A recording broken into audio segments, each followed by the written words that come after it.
नमस्कार दोस्तों, आप सबों का स्वागत है। बिहार बोर्ड मैट्रिक परीक्षा के लिए सामाजिक विज्ञान का अति महत्वपूर्ण ऑब्जेक्टिव प्रश्न। दोस्तों, आप इस वीडियो को अंत तक जरूर देखें क्योंकि इसमें सभी वीवीआई प्रश्न है। तो पहला प्रश्न है, निम्नलिखित में कौन नवीकरणीय संसाधन है? निम्नलिखित में कौन नवीकरणीय संसाधन है?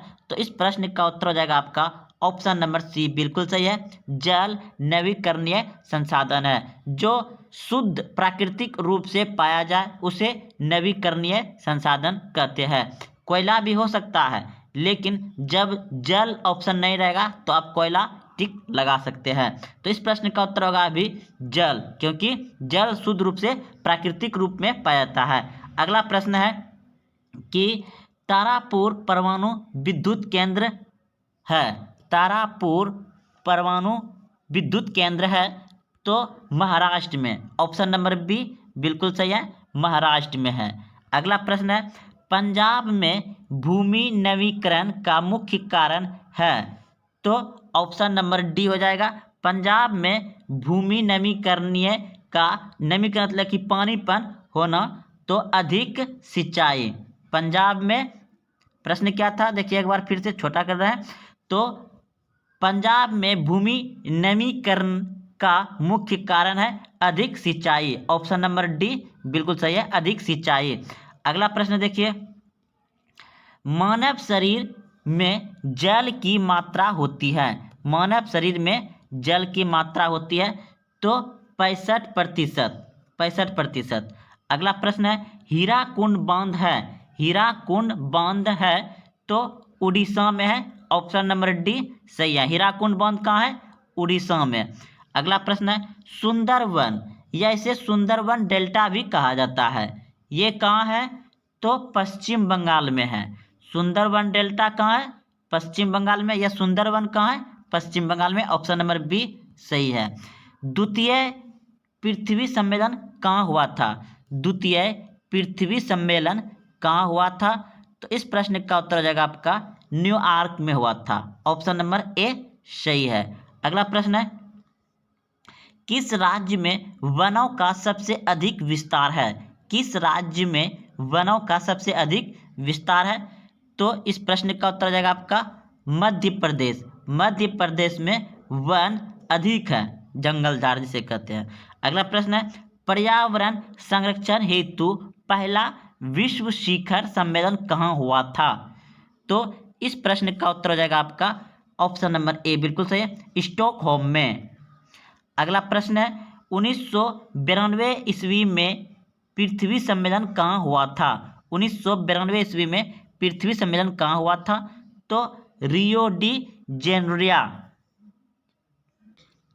प्रश्न है, धर्म की समुदाय का मुख्य आधार मानने वाला व्यक्ति को कहा जाता है?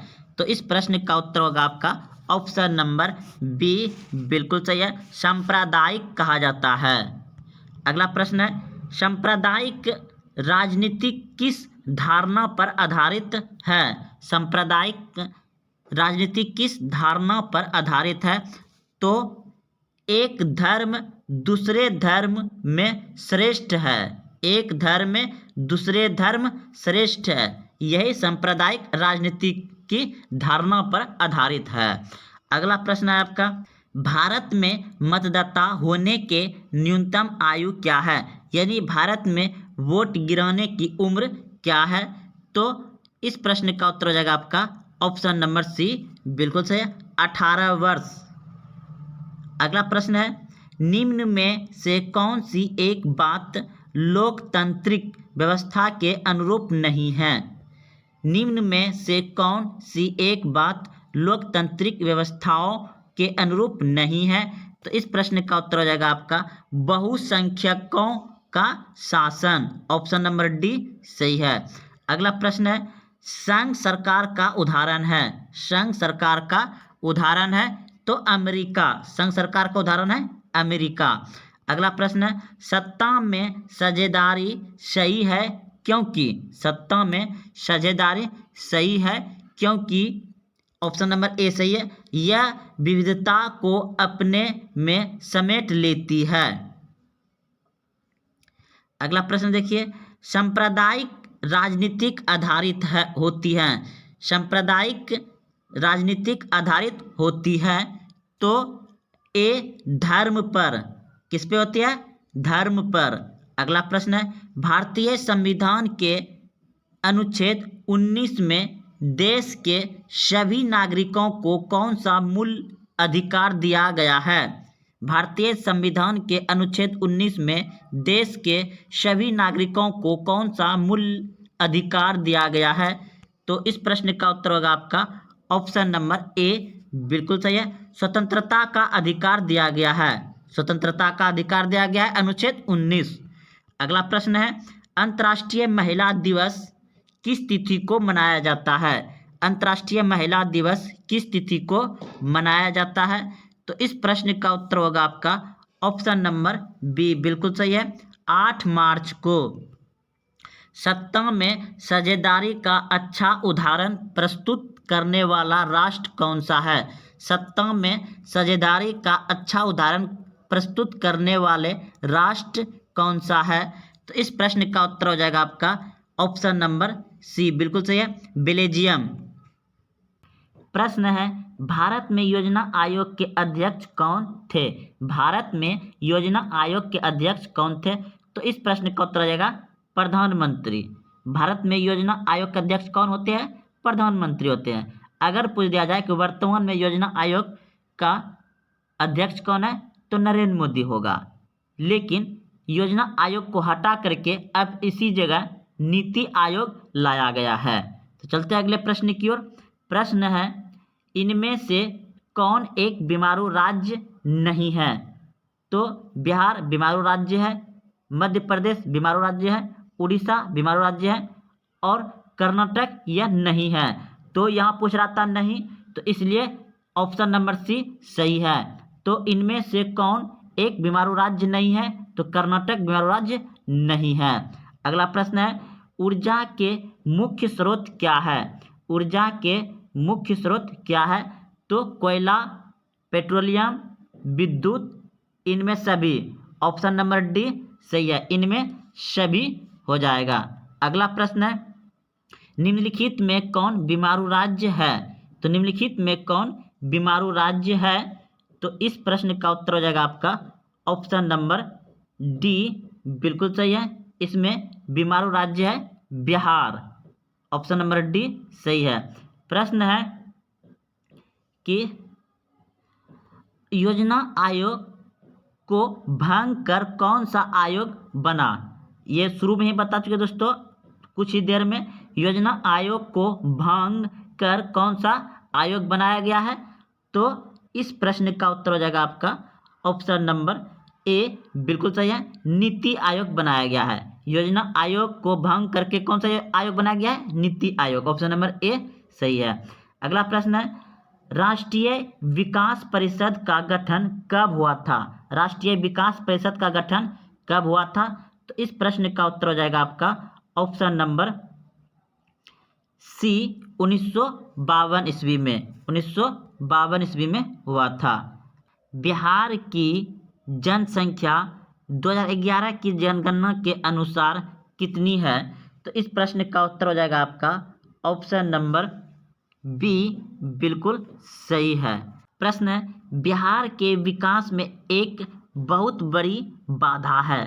बिहार के विकास में एक बहुत बड़ी बाधा है। बाधा यानी कि रुकावट है, जो बिहार को आगे नहीं बढ़ने देता है। तो वह क्या है? बाढ़। बाढ़ से बिहार में बहुत हानि होता है, जान माल की हानि, गांव देहात पूरा बाढ़ में बह जाता है, रोड सड़क। तो इस प्रश्न का उत्तर आ गया बाढ़। अगला प्रश्न देखिए, प्रथम पंचवर्षीय योजना शुरू हुआ था। प्रथम पंचवर्षीय योजना शुरू हुआ था तो 1951 में। ऑप्शन नंबर सी सही है। अगला प्रश्न है, निम्न में कौन प्राथमिक क्षेत्र कहा जाता है? निम्न में कौन प्राथमिक क्षेत्र कहा जाता है? तो कृषि को प्राथमिक क्षेत्र कहा जाता है। कृषि, पशुपालन, ये सभी जो कि प्राथमिक क्षेत्र हैं। और द्वितीय क्षेत्र हो गया आपका उद्योग। द्वितीय क्षेत्र हो गया उद्योग। तृतीय क्षेत्र हो गया आपका सेवा। तृतीय क्षेत्र सेवा। तो आपका प्रश्न था, निम्न में कौन प्राथमिक क्षेत्र कहा जाता है? तो कृषि और पशुपालन होगा। अगला प्रश्न है, बिहार में किसकी प्रधानता है? तो इस प्रश्न का उत्तर हो जाएगा आपका ऑप्शन नंबर कृषि। ऑप्शन नंबर डी बिल्कुल सही है, कृषि होगा। अगला प्रश्न है, रेल बजट को किस वित्तीय वर्ष में सामान्य बजट में समावेशित किया गया है? तो इस प्रश्न का उत्तर हो जाएगा आपका 2017-18 में। ऑप्शन नंबर डी सही है। प्रश्न है, रेल बजट को किस वित्तीय वर्ष में सामान्य बजट में समावेशित किया गया है? तो ऑप्शन नंबर डी सही है, 2017-18 में। अगला प्रश्न है, 12वीं पंचवर्षीय योजना की अवधि क्या है? 12वीं पंचवर्षीय योजना की अवधि क्या है? तो 2012 से 2017 तक 12वीं पंचवर्षीय योजना था। प्रश्न है, यूरोप का मरीच किसे कहा जाता था? यूरोप का मरीच किसे कहा जाता था? तो यूरोप का मरीच ऑप्शन नंबर ए बिल्कुल सही है, तुर्की को कहा जाता है। यूरोप का मरीच तुर्की। अगला प्रश्न है, असहयोग आंदोलन का प्रस्ताव कांग्रेस के किस अधिवेशन में पारित हुआ? असहयोग आंदोलन का प्रस्ताव कांग्रेस के किस अधिवेशन में पारित हुआ? तो इस प्रश्न का उत्तर हो जाएगा आपका ऑप्शन नंबर ए बिल्कुल सही है, सितंबर 1920 कोलकाता में। अगला प्रश्न है, निम्नलिखित व्यक्तियों में कौन लोकतंत्र में रंगभेद विरोध नहीं थे? तो इस प्रश्न का उत्तर हो जाएगा आपका ऑप्शन नंबर डी बिल्कुल सही है, जेड गुडी। अगला प्रश्न है, 16वीं लोकसभा में महिला सदस्यों की संख्या कितनी है? तो इस प्रश्न का उत्तर हो जाएगा आपका ऑप्शन नंबर डी बिल्कुल सही है, 65। 16वीं लोकसभा में महिला सदस्यों की संख्या कितनी थी? 65। ऑप्शन नंबर डी सही है। पर्यावरण संरक्षण हेतु पहला विश्व शिखर सम्मेलन कहाँ हुआ था? तो इस प्रश्न का उत्तर हो जाएगा आपका स्टॉकहोम में हुआ था। ऑप्शन नंबर ए सही है। उत्तर भारत का मैनचेस्टर किस शहर को कहा जाता है? उत्तर भारत का मैनचेस्टर किस शहर को कहा जाता है? तो कानपुर को। किसको कहा जाता है? कानपुर को। उत्तर भारत का मैनचेस्टर किस शहर को कहा जाता है? कानपुर को कहा जाता है। अगला प्रश्न है, भारतीय अंतर्राष्ट्रीय जल मानकीकरण का गठन किस वर्ष किया गया था? तो इस प्रश्न का उत्तर हो जाएगा आपका 1986 ईस्वी में किया गया था। ऑप्शन नंबर ए सही है। भारत में धान की खेती सबसे अधिक कहाँ होती है? भारत में धान की खेती सबसे अधिक कहाँ होती है? तो पश्चिम बंगाल में। भारत में सबसे अधिक धान की खेती कहाँ होती है? पश्चिम बंगाल में। राजनीतिक प्रश्न है, राजनीतिक दलों की मान्यता और उसका चिन्ह किसके द्वारा प्रदान किया जाता है? तो इस प्रश्न का उत्तर हो जाएगा आपका ऑप्शन नंबर सी बिल्कुल सही है, निर्वाचन आयोग के द्वारा। निर्वाचन आयोग के द्वारा प्रदान किया जाता है। अगला प्रश्न है, भारत में लोकतंत्र की क्या चुनौती है? भारत में लोकतंत्र की क्या चुनौती है? तो इस प्रश्न का उत्तर हो जाएगा आपका ऑप्शन नंबर डी सही है, इनमें सभी। अगला प्रश्न है, आजकल लोकतंत्र के लिए सबसे बड़ा चुनौती क्या है? आजकल लोकतंत्र के लिए सबसे बड़ा चुनौती क्या है? तो इस प्रश्न का उत्तर हो जाएगा आपका भ्रष्टाचार। ऑप्शन नंबर सी बिल्कुल सही है, भ्रष्टाचार। प्रश्न है, संजय गांधी जैविक उद्यान किस नगर में स्थित है? संजय गांधी जैविक उद्यान किस नगर में स्थित है? तो इस प्रश्न का उत्तर हो जाएगा आपका ऑप्शन नंबर डी बिल्कुल सही है, पटना में। संजय गांधी जैविक उद्यान किस नगर में है? पटना में। अगला प्रश्न है, नदियों में बाढ़ आने का मुख्य कारण क्या है? नदियों में बाढ़ आने का मुख्य कारण क्या है? तो इस प्रश्न का उत्तर हो जाएगा आपका ऑप्शन नंबर डी बिल्कुल सही है, इनमें सभी।